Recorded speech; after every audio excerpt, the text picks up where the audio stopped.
credit rating is the worst in the nation, and its government has been politically paralyzed. All that financial bad news is the backdrop to the latest Intelligence Squared debate that will air at 7 New York time tonight on Bloomberg Television. The motion up for debate: California is the first failed state. Bloomberg's Peter Cook is hosting that debate series for us, and he joins us now from Washington with a special preview. Peter? Mark, thanks very much. It's a sign of the tough economic times when we're even talking about California, the place that brought us a gold rush, Google, and the governor as America's first failed state. But that is indeed the topic for our Intelligence Squared debate taking place this evening. We have two of the panelists who are part of that debate joining us right now here on Bloomberg to give us a sense of this issue. First off, Governor Gray Davis. He's the former governor of California. He argues California is not a failed state, but it does have some problems. And on the other side of the issue, we've got activist, entrepreneur, and Santa Monica City Councilman Bobby Shriver. Both gentlemen join us from Los Angeles. Thanks to both of you again for being with us here on Bloomberg. And we're going to get right back into this. Bobby Shriver, let me turn to you first. Tell me why, in your view, California is a failed state. Well, Peter, as you know, the debate took a couple of hours, so I can't really summarize it in a few minutes. I guess from Santa Monica, where I am today, I would say that because cities are having an impossible time planning, a lot of the services in California are delivered by cities. And just to use an example, in my city of Santa Monica, our budget is prospectively being cut by enormous percentages, 50% or more. So our fire, our redevelopment, our schools in particular, are facing possibilities that are unimaginable, and we don't even know the answer, so we can't make a plan. For that reason, people don't see the delivery of the services that they have been promised, and that's an unacceptable result. Governor Davis, you hear Bobby Shriver say the state, the government is not serving its people. That's an example of a failed state. Other people point to just the budget situation. Tell me why you think California is not a failed state. Well, first of all, I agree with my good friend Bobby that Sacramento is a mess. There's tons of problems. Some help has already arrived, and I want to speak to that. One of the reasons it's a mess is the legislature is really not responsive to the problems, but they have drawn their own legislative districts in which they run, so they know they can't be beaten in November. An initiative passed a year ago takes effect in 2012. Now the people will draw the legislative lines, and if legislators are not responsive, they will not be reelected.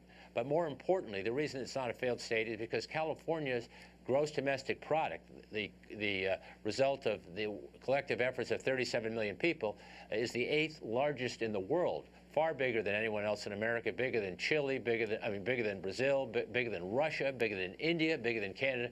By definition, an economy that generates, that ranks 8th in the world cannot be a failed state. Bobby Shriver, how about that? This is California. This is the Golden State. It's got this incredible economic power behind it. You can't even consider this as a failure. Well, I'd like to jump in on that, Peter. And one of the things in the debate that we distinguish is the state of California from the people of California, or the culture of California. Those are great. Apple Computer prints on every box, designed in California. There's a reason for that. They don't mean designed in the State House in Sacramento. What has failed is the state as a unifying force, a thing that creates political compassion, that creates actually a community of the state. We have a community in Santa Monica, maybe we have one in Los Angeles or San Francisco. We don't have a state community, and that's because of the breakdowns that Gray alluded to in the legislature, and also to the fact that there are many semi-private legislatures in California. These are the people who run the initiative process. There are 50-plus initiatives on the ballot this November. I know myself, I'm a lawyer. I get a book, it's that thick, and full of legal jargon that I'm expected to read through and vote as an intelligent person. And I said, as I said in the debate, I'm confused by that. I'm confused by the enormous amount of stuff being put on the ballot, not by our elected representatives, but by wealthy people, out-of-state interests who are trying to manipulate the spending of the state. That whole system has got to go. That's why I think both Gray and I support the Constitutional Convention. All right, well, I'm going to ask you both about the Constitutional Convention. Governor Davis and Bobby Shriver are going to be back with us after this short break. Is California a failed state? We're going to get back into that after the break. Bloomberg Television is brought to you by TD Ameritrade. Built by traders for traders. Visit tdameritrade.com. Once upon a time, mutual funds promised to simplify investing. What happened? I used to ask my broker for advice. Funny how the best funds always turned out to be his. What about the funds we bought years ago? Yeah, how do we know they're still right for us? TD Ameritrade does mutual funds differently, with free Alert. That's 1-800-681-3045. Call us toll free now at 1-800-681-3045. That number again is 1-800-681-3045.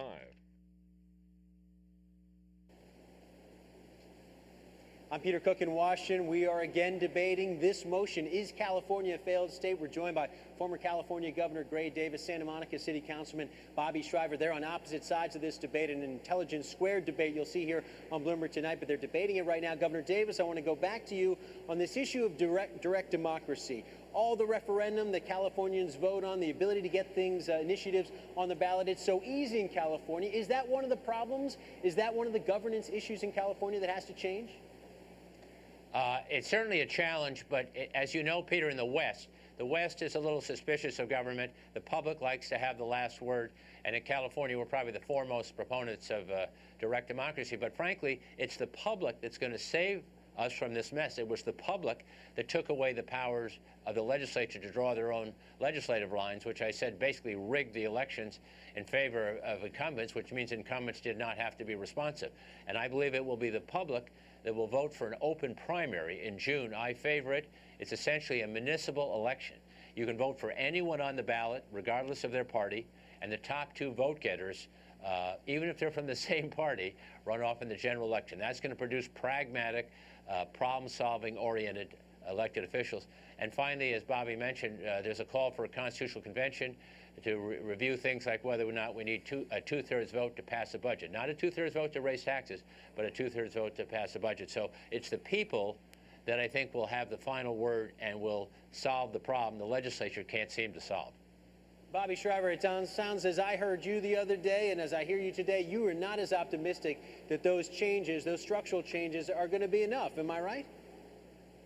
Well, if they really happen, they probably would be. Whether they will in fact happen, Peter, is a big question. I, of course, respect Gray's judgment on these matters, and I hope he's right.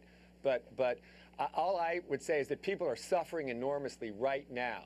We're facing in Los Angeles County the complete shutdown of what's called the Cal Works program, which is the program for the poorest of the poor. People get $400 a month, which they survive on. That's going to be cut out completely. So when you're faced with, I work a lot on veterans, particularly homeless veterans issues. Homeless veterans, people who have mental illnesses or are living on the street in Santa Monica. There are thousands of them in LA. LA is the homeless capital of the country. So these people are not receiving any service at all. They are dying in the street. So I'm good to wait for these things to happen. I hope they're right. I hope Gray and others who are working with him do a good job. I'm just quite agitated, if you will, at the absolute failure of the system to deliver service today, as we're sitting here Monday morning, to homeless people and extremely vulnerable people, and to the education system, which is falling apart. So well, I'm hopeful. I want to pick up on that. I want to pick up on that and ask Governor Davis about that. It was a big focus about the debate, public education. Are you mortgaging California's future with the current budget situation, the cutbacks at public universities there? Well, it's not good, Peter. There's no getting around that. Education gets 42% of all the money that comes into the general fund, and when you have to reduce the general fund, as the legislature and the governor have done recently, that's less money for education. There's no summer school, and that's not a good thing.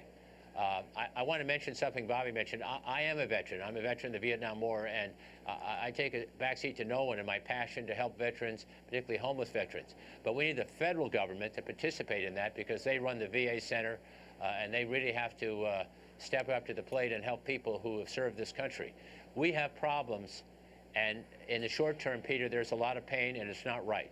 But just like America denied women the right to vote, in the early part of the 20th century, was not called a failed state until we passed an amendment giving women the right to vote. So California is not a failed state.